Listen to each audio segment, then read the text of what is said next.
How's it going, everybody? This is BeatTheBush. I often make videos about where you can get the highest interest rate for savings account, checking account, whatever. But I haven't talked about the strategy in which you can take advantage of all these accounts. Today, I'm going to talk about the overall framework at which I created for myself so that I can jump from one account to another very easily. Now, to put simply, I take a hybrid approach to all this.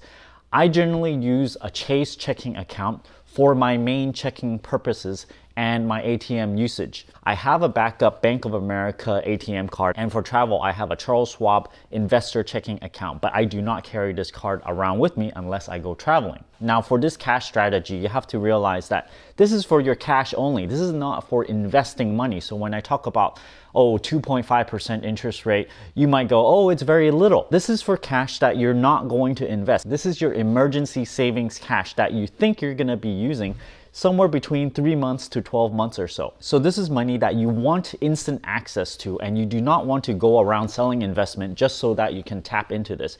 If you think you're going to buy a car in the next 12 months, well, you might want to have $30,000, $40,000 on it just so that you can pay off that car in cash. If you're going to be buying a house soon, you might have a huge amount of down payment in a checking account that's not collecting very much interest at all. Now, for high yield savings account, I'm not even going to talk about the lesser ones. I'm going to talk about the top 3 that I know of right now. You have to know that high yield savings account, you can only withdraw 6 times per month. This is limited by the federal government. That is, if you try to use your savings account like a checking account, you withdraw from it every single time you need some money, and then you go over this 6-time limit, you're going to have to end up paying some sort of fee. So for these high yield savings accounts, they typically do not have a very good ATM network, and I don't even care about that because all I care about is their interest rate. I don't care about any of their features. Now, I'm going to talk about why. Typically, it takes about 3 to 5 business days for you to do an automatic clearinghouse ACH transfer from the savings account to your most used checking account. For me, it goes something like this. I have my Chase savings account, and I get all these different kind of high yield savings account, and I tend to switch between them, and I will not connect any kind of bill payments or anything to those checking accounts.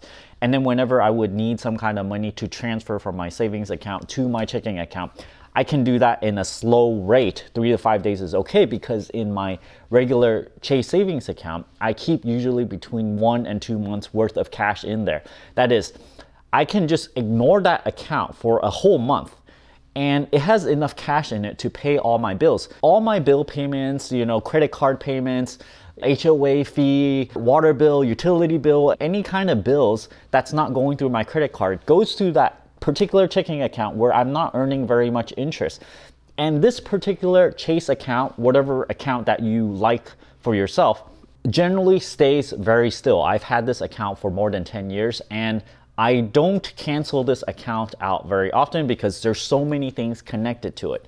Now, for yourself, you might want to use a credit union or whatever account where you have an ATM that's very close to you. So just pick one of these checking accounts that's very convenient for you, that you have instant access to an ATM very close to you. And then you go and get all these high yield savings account, whatever it is that is in vogue at the time that has the highest yield, you get that. And then you put money in there, you do an ACH transfer into those accounts, and then you just kind of slosh it back and forth. And then if one of those high yield savings account is not giving you a high yield anymore, okay, you just axe it, kill it off, start another account, and then put the money back into your checking account, transfer it in, transfer it back out into another one. That's why it's so easy for me, because I have no strings attached to all these auxiliary accounts that I have started. So I can just kill them off very easily, start another one just because they have a higher rate, and then it makes my life very easy. So let me talk about those auxiliary accounts.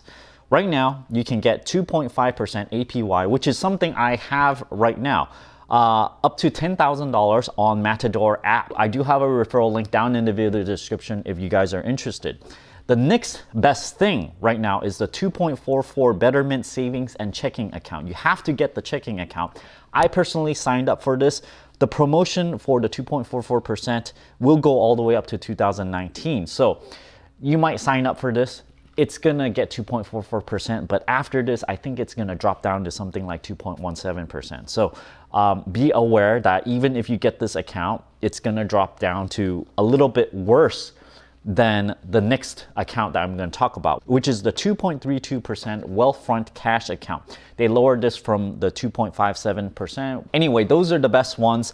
Because I have more than $10,000 of cash laying around, I put $10,000 into this Matador app, and the rest I think I'm just going to put in either Wealthfront or Betterment. I signed up for the Betterment one, but you know, they still have to tell me if I got accepted or not so that I can put money in there. So this strategy, it never occurred to me to make a video about it. I just always talk about, oh, the best account is this or this, and then behind the scenes I'm using the Chase account as my main account, and then I just kind of slosh things back and forth to get the highest yield savings account. It's just something I never thought of making a video about the strategy behind it. So, you know, now I realize it, so I'm making a video. It's not that I'm hiding it or anything. The biggest issue with keeping a Chase account with 1 or 2 months worth of money in there is that you do not want to overdraw the account, because whenever you overdraw an account, they're going to charge you some hefty fee. I don't even know how much it is.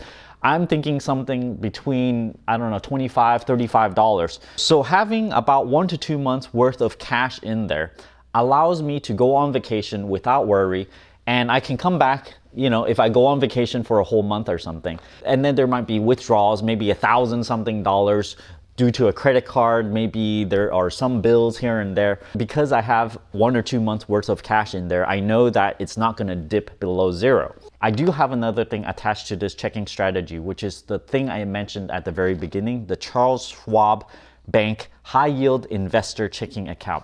Now, when they say high yield, it's not really that high a yield because it's only 0.37% APY. This is, you know, in comparison to 2.32%, which is 2% higher, right? But for a checking account, it's actually a very good thing, because for most checking account, you're gonna have money just sitting there idle, right? So having 0.3%, it's something, but you know, for me, I look at it as, you know, I don't really care about this 0.37%. I look at it more in terms of, I want to use this when I go traveling internationally. It has 0 monthly fees, 0 minimum balance. International ATM fees are refunded, which is a very big thing. I tried using my Chase ATM card internationally. They charged me a bundle of money, like $5 to $20 every single time I withdraw money. So with this account, I know it was kind of like an annoying thing for me, because this is something I use once or twice a year. So it does take a little bit of your willpower, because you have to, you know, set aside time and then go, okay, I'm going to sign up for this particular account just so that I do not have to pay for ATM fees when I go international. And I'm glad I did, because last time I used it, I must have saved, I don't know, $60, $100 just from no foreign transaction fee and no international ATM fees. And I checked that after I used it. They go, oh yeah, you know, they charge you $3 for using this ATM in like Barcelona or somewhere, and then at the end of the month they do refund you. So I verified that this does work. What I do is, if I know I'm going to travel for 1 week or 2 weeks, right, I kind of allocate roughly how much I think I'm going to spend times 2. So I want enough money in there so that, you know, just in case I want to buy something, just in case there's some emergency, maybe I need to buy a plane ticket or something, that I can withdraw enough ATM money and have enough in there, just so that I know, you know, I can feel comfortable going traveling with this amount that's just sitting there. Of course, if I am really in a bind, I can use my original ATM card, pay the ATM fee or whatever. But I try to prepare enough so that I have 150 to 200% of what I think I might need. So there it is. This is my entire strategy. Use whatever checking account that you like that has ATMs that are near you. Put 1 to 2 months worth of your expenditures in there. You also have an auxiliary Schwab international checking account for your travel. If you don't do international travel, okay, you don't need that.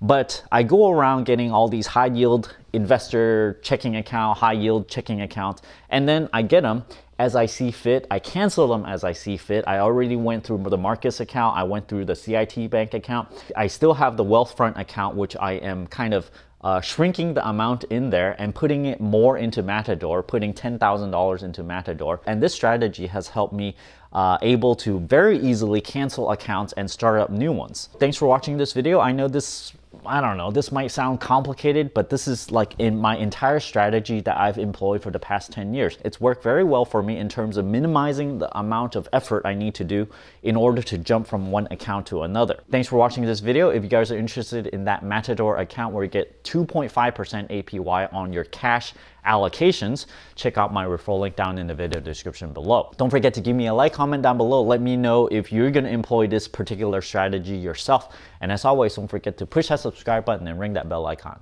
Thanks for watching.